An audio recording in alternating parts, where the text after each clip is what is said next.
Bim, guess what? It's cooking. We're going to cook something, and we're going to cook something dead quick, and it's going to be dead simple as well. It is basically simple cooking. So, what we're going to cook? Well, I'll give you a clue. Although you've already seen it because it's on the title, so this is a bit pointless, but let's go with it anyway. Peas, dried peas. They won't be dry by the end of it. Don't worry. I've got a plan for the peas. An onion, only one. We've got 3 there, but don't worry about that either. Spuds, which is a posh name for potatoes. And the meat. It is pea and ham soup. Ham is pork. You don't need to put a tin of ham into pea and ham soup. You need to put some pork into pea and ham soup. Now, when I was a kid, my mum used to make pea and ham soup quite a lot. And what she'd make is, she'd get the ribs, and then she'd put the ribs in the pan, and she'd use a pressure cooker and all that kind of stuff. And it was rigmarole, and it was and all that kind of thing. And then when you got it, you got a little bit of meat and a big bone to chew on. You know, I'm not into chewing bones, despite what people might say. However, I go for the real meat. So these are 1 day out of date pork chops, which I'm going to chop. See what I did? I'm going to chop them up, and then I'm going to put them in the pan, and then I'm going to make the pea and ham soup with pork chops. I'm not sure about the bones yet. I'm going to see whether or not the bones are fairly intact, so therefore I can find them when I want to eat it, and I don't choke on a bone. Insert your own joke there. So, everybody, let's cook! Okay then, so first thing we're going to do is we're going to dice an onion. And by dice, I mean chop. And by chop, I mean dice. So cut the top and the bottom off. Skin off. We've got a bit of peel there coming off, which is good. So I broke my nail. Oh no, I broke my nail. So take the skin off. There's a little bit of mouldy stuff going on there, but don't worry about that. Just wipe it off. There we go. So there is our onion, and we're now going to chop it, well, dice it. So chop down the middle, and then just cut into it lengthways like that. A couple of chops down, one there, well I'll say a couple, be 3, one there and one there, and then just chop down, and there you go, 1 chopped onion. Got that bit as well, chop it in the middle. So you do that to both halves, okay? Both halves. Okay then, so we've chopped the onion up. What we need to do now is get some oil. You can use any oil. I use rapeseed oil just because I like rapeseed oil. And then you get a big pan. Now this is a big pan. This is a pressure cooker pan, but I'm not going to use it as a pressure cooker. I'm just going to use it as a pan. So what I'm going to do is put some oil in the pan and then fry off the onions. You've seen me do it before. If you've not seen it before, just have a look on one of the earlier videos. And then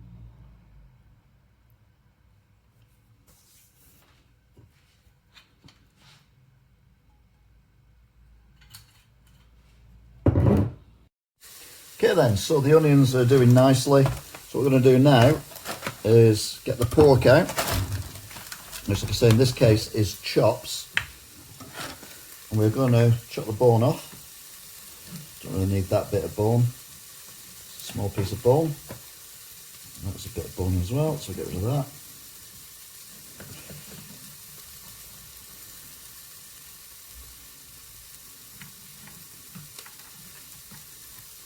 Just put it around there as well. So that's the actual bone bit of the chop, which we don't need necessarily. And then all you do is just slice it up. So we'll go down there, down there, down there, down there, down there. Leave the fat on it because the fat helps with the thickening as well. So we'll keep the fat on it. I'm going round the medallion part of it, if you want to call it that. So what I'm going to do with that is, so they're not small chunks, but they're not massive chunks either. Then this bit here, I'm going to chop down this way.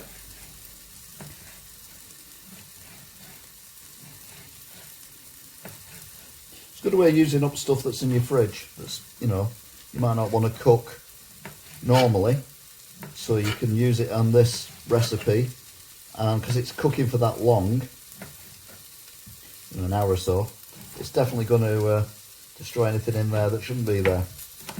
And then you just plonk that straight in the pan. Give the bone a bit of a trim.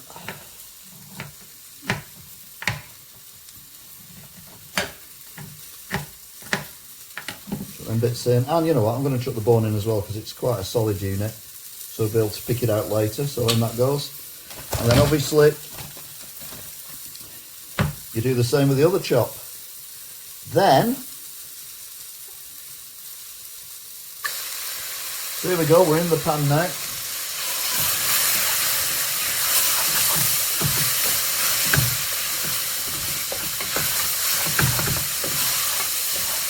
And we're not necessarily cooking the chops at this point, all we're doing is, or the meat. So you can use ribs if you want, you can use pork loin,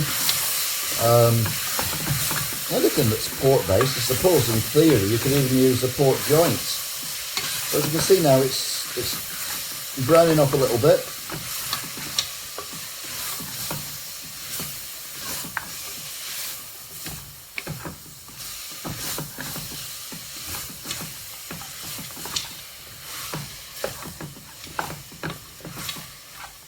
There you go. It's quite a high heat we've got it on, just to see the meat. And as you can see, the onions are really soft as well. And then what we do is we chuck in the water. So once you've got the water in, give another little mix. You then add the peas. Now these are dried peas, and a lot of people soak these overnight before they put them in. I can't be bothered with that. You're going to cook them for a long while anyway. So what you need to do is pour them in, but hold your hand out because there's always a little surprise inside every pack. Eventually, there it is. That's what we're after. And that there is the, I think it's bicarbonate of soda, which breaks the peas down so they go mushy. Because that's what you want mushy peas. Although these are Marifat peas. Basically, just drop them in, 2 tablets. As I'm agreed to get, I always go for 2 packs.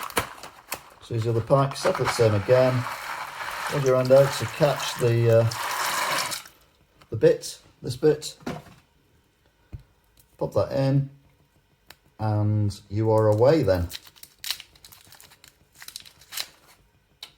Oops, I meant to break them up, but never mind. They will break up.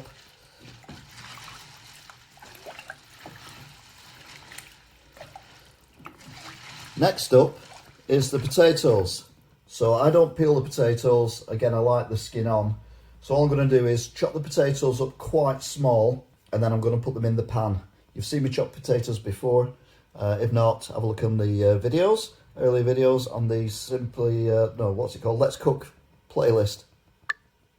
Okay then, so chop the potatoes up, or chopped a couple of potatoes up anyway, and put them in.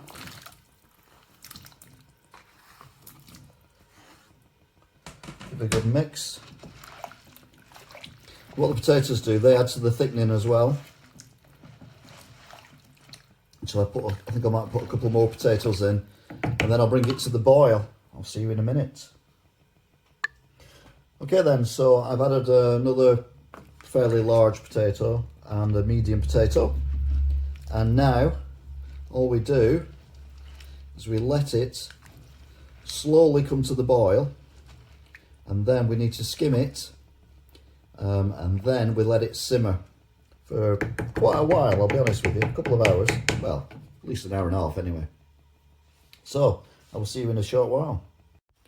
Well, as you can tell, it's later on, and things have escalated quite quickly due to the fact that we put the bicarbonate of soda in. But I've got a dirty pan here, so what I'm going to do is I'm going to skim off this bit here. Just use the ladle, put it away. It has gone everywhere, I'll be honest with you. But it does this, it's fine, don't worry.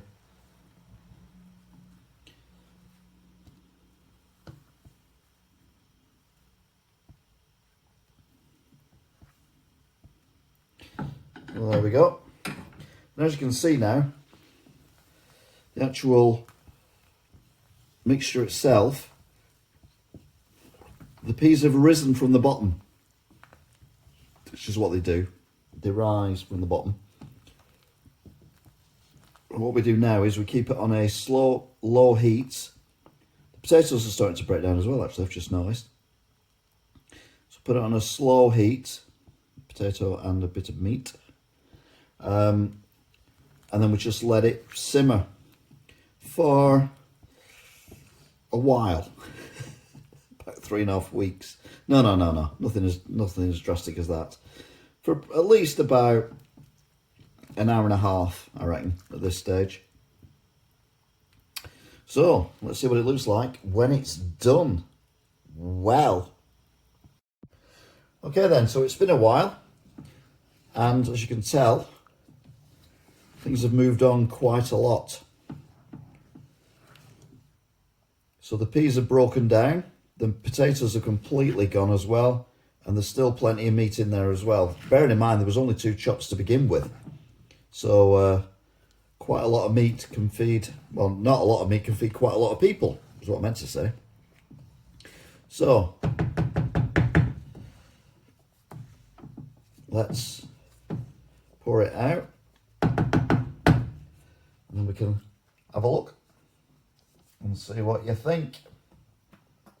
Now, it's meant to be soup, therefore it is liquidy. And to be fair, I did have add a couple of pans of water to it because it was getting a little bit too thick. Now, some people say, and I agree, that sometimes the best time to eat something like this is the day after you make it. So, with that in mind, I'm going to move that over there. Turn that off. I'm going to put that there, might be safe. Yeah, that's quite safe. And there you go. That is pea and ham soup. And the best way to eat pea and ham soup is, well, obviously with a spoon, but you can also eat it, and my favourite way, with bread. And get thick bread as well. I.e. bread that, you know, is a bit like one of the dingles. Sam Dingle, there you go. Thick bread. Dip it in, and yum, yum, yum, yum. Did add a little bit of salt as well, I'll be honest. Near the end. I forgot to show you that bit, so I do apologise. But there is homemade pea and ham soup in, well, a couple of hours. And it's absolutely lovely. Thanks for watching, if indeed you still are. Just put that there so you can see it, don't I? And I will see you again for another Let's Cook. Goodbye.